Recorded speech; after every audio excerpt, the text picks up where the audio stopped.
فلما بلغ معه السعي قال يا بني إني أرى في المنام أني أذبحك فانظر ماذا ترى قال يا أبت افعل ما تؤمر ستجدني إن شاء الله من الصابرين ইব্রাহিম আলাইহিস সালাতু ওয়াস সালাম বলতেছে, প্রিয় পুত্র, আমার প্রিয় সন্তান, আমি স্বপ্নে দেখলাম আল্লাহ রব্বুল আলামিনকে রাজি ও খুশি করার জন্য তোমাকে আমার কুরবানি দিতে হবে।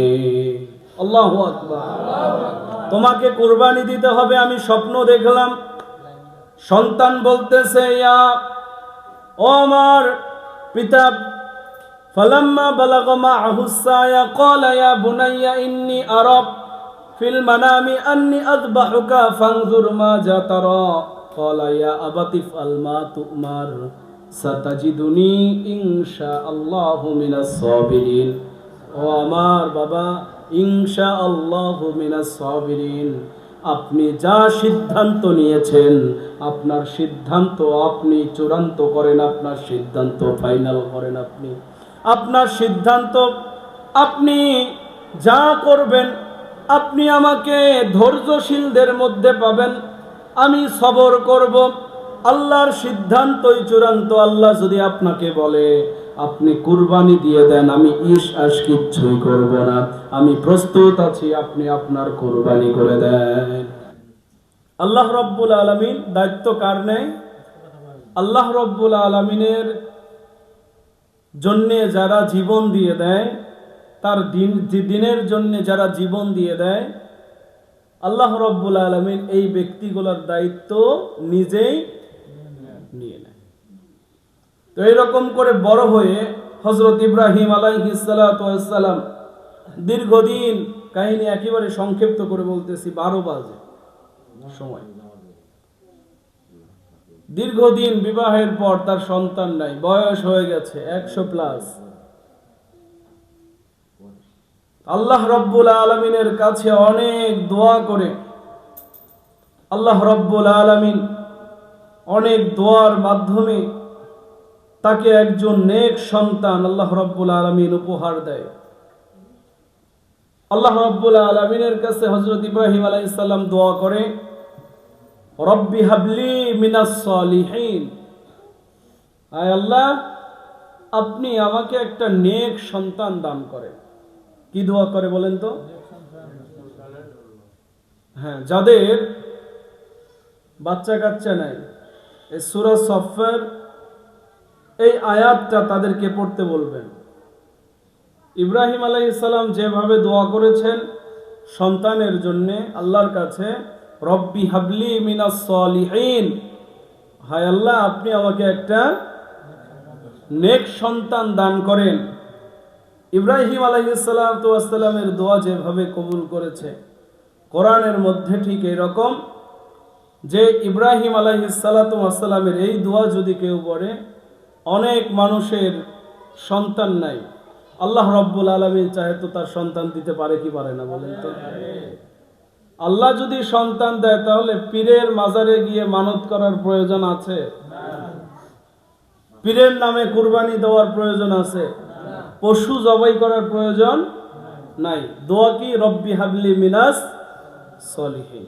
আল্লাহ রব্বুল আলামিনের কাছে যখন ইব্রাহিম আলাইহিস সালাম এরকম দোয়া করলেন, রব্বি হাবলি মিনাস সলিহিন, নেক সন্তান একটা দান করলেন আল্লাহ রব্বুল আলামিন। সন্তান যখন আস্তে আস্তে বড় হয়, কথা বলা শুরু করলো, যখন সন্তানের বয়স 8 থেকে 9 বছর অথবা 12 বছর হয়ে গেল, তখন ইব্রাহিম আলাইহিস সালাতু ওয়াস সালাম, আল্লাহ রাব্বুল আলামিন তাকে স্বপ্ন দেখাচ্ছে। নবীদের স্বপ্ন হলো ওহী, নবীরা যা কিছু দেখে সব ওহী। নবীরা ঘুমের মাধ্যমে যা দেখে সব ওহী, স্বপ্ন নয়, আল্লাহ রাব্বুল আলামিনের পক্ষ থেকে মেসেজ আসে। ইব্রাহিম আলাইহিস সালাতু ওয়াস সালাম স্বপ্ন দেখছেন যে তার প্রিয় সন্তান ইসমাইল আলাইহিস সালাতু ওয়াস সালামকে কুরবানি দিতে হবে। কি দিতে হবে? কুরবানি দিতে হবে, হযরত ইসমাঈলকে কুরবানি দিতে হবে। এই রকম স্বপ্ন দেখে আল্লাহ রাব্বুল আলামিন ইব্রাহিম আলাইহিস সালাতু ওয়াস সালামকে বলতেছে, ইব্রাহিম, তোমার ঈমানের আরেকটি পরীক্ষা নিব, এটা হলো তোমার প্রিয় বস্তুকে আমার নামে কুরবানি দিতে হবে। প্রিয় বস্তুকে ইব্রাহিম আলাইহিস সালাম চিন্তা করলেন, কি প্রিয় আমার? বর্তমান সময় আমার কাছে কি প্রিয়? আমার কাছে আমার স্ত্রী এতটা প্রিয় না, আমার কাছে আমার ধন সম্পদও প্রিয় না। বর্তমান আমার কাছে আমার সন্তান, অনেক দোয়া করার পর একটা সন্তান আমি পেয়েছি। এই সন্তান আমার কাছে যতটা প্রিয়, আর বাকি পৃথিবীর আর কিছু আমার কাছে এতটা প্রিয় না। চিন্তা ভাবনা করে হযরত ইব্রাহিম আলাইহিস সালাতু ওয়াস সালাম তার সন্তানের কাছে গিয়ে বলতেছেন, প্রিয় সন্তান, ফালাম্মা বালাগা মাআহু সায়া ক্বালা ইয়া বুনাইয়া ইন্নী আরা ফিল মানামি আন্নী আযবাহুকা ফানজুর মাযা তারা ক্বালা ইয়া আবাতি ইফআল মা তু'মার সাতাজিদুনি ইনশাআল্লাহু মিনাস সাবিরিন। ইব্রাহিম আলাইহিস সালাতু ওয়াস সালাম বলতেছে, প্রিয় পুত্র, আমার প্রিয় সন্তান, আমি স্বপ্নে দেখলাম আল্লাহ রাব্বুল আলামিনকে রাজি ও খুশি করার জন্য তোমাকে আমার কুরবানি দিতে হবে। আল্লাহু আকবার। তোমাকে কুরবানি দিতে হবে, আমি স্বপ্ন দেখলাম। সন্তান বলতেছে, ইয়া ও আমার পিতা, ফালাম্মা বালাগা মাআহু সায়া ক্বালা ইয়া বুনাইয়া ইন্নী আরা ফিল মানামি আন্নী আযবাহুকা ফানজুর মাযা তারা ক্বালা ইয়া আবাতি ইফআল মা তু'মার সাতাজিদুনি ইনশাআল্লাহু মিনাস সাবিরিন। ও আমার বাবা, ইনশাআল্লাহু মিনাস সাবিরিন, আপনি যা সিদ্ধান্ত নিয়েছেন, আপনার সিদ্ধান্ত আপনি চূড়ান্ত করেন, আপনার সিদ্ধান্ত ফাইনাল করেন। আপনার সিদ্ধান্ত, আপনি যা করবেন, আপনি আমাকে ধৈর্যশীলদের মধ্যে পাবেন। আমি সবর করব। আল্লাহর সিদ্ধান্তই চূড়ান্ত। আল্লাহ যদি আপনাকে বলে আপনি কুরবানি দিয়ে দেন, আমি কিচ্ছুই করব না, আমি প্রস্তুত আছি, আপনি আপনার কুরবানি করে দেন। আল্লাহু আকবার বলেন না।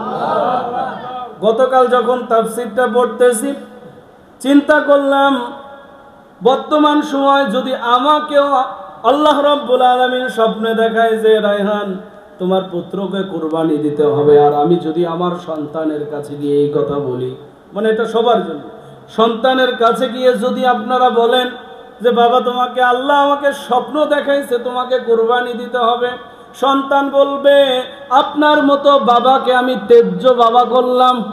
কথা কয় না? আপনার মতো বাবা, আপনি কিসের তেজ্য পুত্র করবেন? আপনি যে কথা আমাকে বলেছেন যে আপনি আমাকে কুরবানি দিবেন, জবাই করবেন, আপনার মতো বাবাকে আমি তেজ্য বাবা করলাম। কুরবানি দেওয়ার আমার কোনো প্রয়োজন নাই। কিন্তু ইসমাঈল আলাইহিস সালাতু ওয়াস সালাম বলল, ইনশাআল্লাহু মিনাস সাবিরিন, ইনশাআল্লাহ আমি ধৈর্যশীলদের মধ্যে আছি, আমি ধৈর্য ধারণ করব। আপনার সিদ্ধান্ত আপনি চূড়ান্ত করেন। আপনি ছুরি হাতে নেন, চাকু চালাই দেন। উত্তপ মরুভূমির মধ্যে গেলেন, তার মাকে বললেন যে আমরা দাওয়াত খাওয়ার জন্য যাব। সন্তানকে সাথে নিয়ে মরুভূমির মধ্যে রওনা দিলেন। সন্তানকে চিৎ করে শুয়ে বললেন, সন্তান তুমি চিৎ করে শাও। চিৎ হয়ে যখন ইসমাঈল আলাইহিস সালাম শুলেন ছুরি চালাবে, ইসমাঈল আলাইহিস সালাম কেমন বুদ্ধিমান দেখেন, বাবাকে বলতেছে, বাবা, ও বাবা, আপনি তো আমার চেহারার দিকে দেখতেছেন, আমিও আপনার দিকে দেখতেছি। আপনি যদি আমার দিকে দেখেন তাহলে আপনি আমাকে ছুরি চালাইতে পারবেন না, আর আমিও যদি দেখি আমারও খারাপ লাগবে, আমারও মহব্বত লাগবে। আপনিও দেখলে আমি সন্তান, আপনিও ছুরি চালাইতে পারবেন না। তাহলে আপনি একটা কাজ করেন, আপনার চক্ষুটা আপনি ভালো করে বেঁধে নেন। আপনার চোখ আপনি ভালো করে বেঁধে নেন, যাতে করে আপনি আমার দিকে না তাকাইতে পারেন। কিন্তু আপনাকে তো আল্লাহ রাব্বুল আলামিন যে অর্ডার আপনাকে দিয়েছে, আল্লাহর হুকুম আপনাকে মানতেই হবে, কারণ এটা আপনার ঈমানের পরীক্ষা। আপনি চোখটা ভালো করে বেঁধে নেন এবং চাকু চালায় দেন। সন্তানের কথা মতো হযরত ইব্রাহিম আলাইহিস সালাতু ওয়াস সালাম তাই করলেন। চোখটা শক্ত করে বেঁধে নিয়ে যখন চাকুটা চালায় দিবেন, ঠিক এই সময় আল্লাহ রাব্বুল আলামিন বলে, ইব্রাহিম রে, আমি তো তোমার সন্তানকে জব করতে বলি নাই, আমি শুধু দেখেছি তোমার তাকওয়া, তোমার অন্তর আমার জন্য কতটা প্রিয় হয়, আমার হুকুম তুমি কতটা ফলো করো, আমার হুকুম তুমি কতটা ফলো করো, আমার হুকুম কতটা মানো তুমি, এটার জন্যই তোমাকে এই আদেশ দিয়েছি ইব্রাহিম রে, তুমি তোমার পরীক্ষায় পাশ হয়ে গেছো। ইব্রাহিম আলাইহিস সালাতু ওয়াস সালাম যখন পরীক্ষায় পাশ হয়ে গেলেন, ফেরেশতাদেরকে বলতেছে, আল্লাহ রাব্বুল আলামিন ফেরেশতাদেরকে নির্দেশ করলেন, ফেরেশতারা আমার হাবিব দেখো, আমি যা বলেছি পঙ্খান্ন ভাবে ওটাই মেনেছে, ওটাই পালন করেছে, আমার ইব্রাহিম তো পরীক্ষায় পাশ করেছে, সুতরাং তার সন্তানের জায়গায় বেহেশত থেকে একটি দুম্বা নিয়ে যাও, একটি দুম্বা নিয়ে গিয়ে ওই সন্তানের জায়গায় রেখে বেহেশতের ওই দুম্বাকে কুরবানি দিয়ে দাও। ছুরি চালায় দিলেন, কুরবানি হয়ে গেল।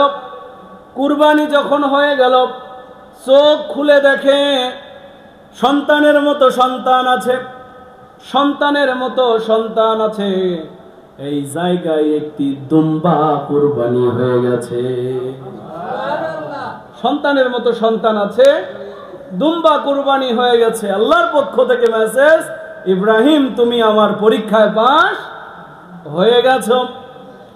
সম্মানিত হাজিরিন, লক্ষ্য করেন, আল্লাহ রাব্বুল আলামিন বলেন, লা ইয়ানালাল্লাহু লুহুমুহা লা ইয়ানালাল্লাহু লুহুমুহা ওয়ালা দিমাউহা ওয়ালাকিন ইয়ানালুহুত তাকওয়া মিনকুম। আল্লাহু আকবার। আল্লাহ বলেন, লা ইয়ানালাল্লাহু লুহুমুহা ওয়ালা দিমাউহা ওয়ালাকিন ইয়ানালুহুত তাকওয়া মিনকুম।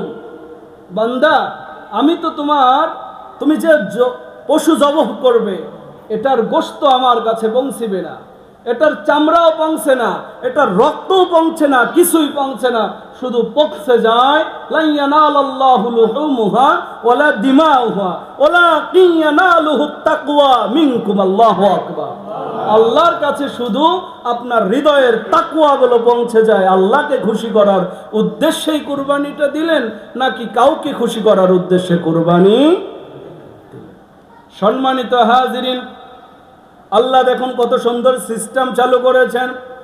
বলে, বান্দা তোমার গোশত আমার কাছে পৌঁছে না, চামড়াও পৌঁছে না, তুমি যেটা কুরবানি দিলা শুধু তোমার মনের তাকওয়া পৌঁছে, শুধু পৌঁছে তাকওয়া।